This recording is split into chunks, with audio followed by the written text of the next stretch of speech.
আমতলীতে ইসলামী আন্দোলন বাংলাদেশের স্থানীয় নেতৃবৃন্দ লাইভে এসে বিস্তারিত তুলে ধরলেন। আমি ইসলামী আন্দোলন বাংলাদেশ আমতলী উপজেলা শাখার সভাপতির দায়িত্ব রয়েছি মুফতি ওমর ফারুক জিহাদি। উপজেলা পরিষদ জামে মসজিদে মাগরিবের নামাজ পড়ার পরে জেকের আসকার তসবিহ তাহলিল শেষে আমি যখন বের হয়ে আসছিলাম তখন লক্ষ্য করলাম বিএনপির অফিসে কিছু লোকজনের ভিড়াভিড়ি।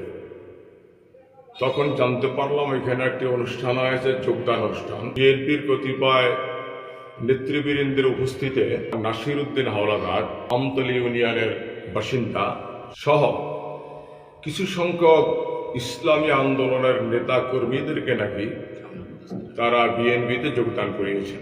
আমি লক্ষ্য করে দেখলাম যারা নাসির উদ্দিন হাওলাদার সাহেব, যিনি আমতলী ইউনিয়নের ৮ নং ওয়ার্ডের বাসিন্দা, সে ছাড়া যাদের মাথায় পাঁচপল্লি টুপি পরানো হয়েছে তাদের সকলের টুপিগুলো নূতন এবং তারা ইসলামী আন্দোলনের কেহ নয়।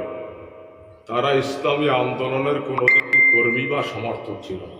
তবে হ্যাঁ, জনৈক নাসির উদ্দিন হাওলাদার সাহেব তিনি আমাদের শুধুমাত্র আমতলী ইউনিয়নের ওয়ার্ড কমিটির দায়িত্বশীল।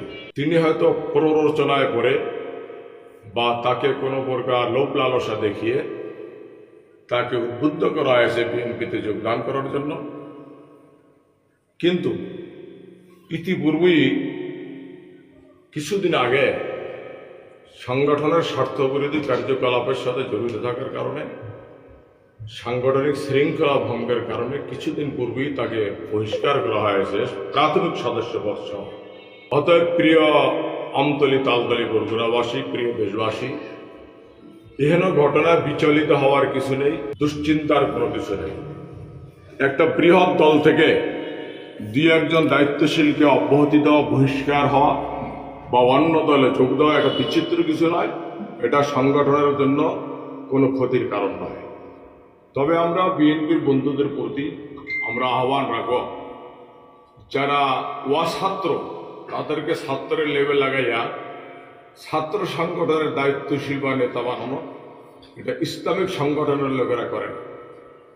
যারা চরমনের মুরিদ নয় বা ইসলামী আন্দোলনের নেতাকর্মী নয়, তাদেরকে ইসলামী আন্দোলনের নেতাকর্মী সাজাইয়া তারপরে যোগদান করার প্রবণতা বন্ধ করার জন্য বিএনপির বন্ধুদের প্রতি আমি উদাত্ত আহ্বান রাখছি।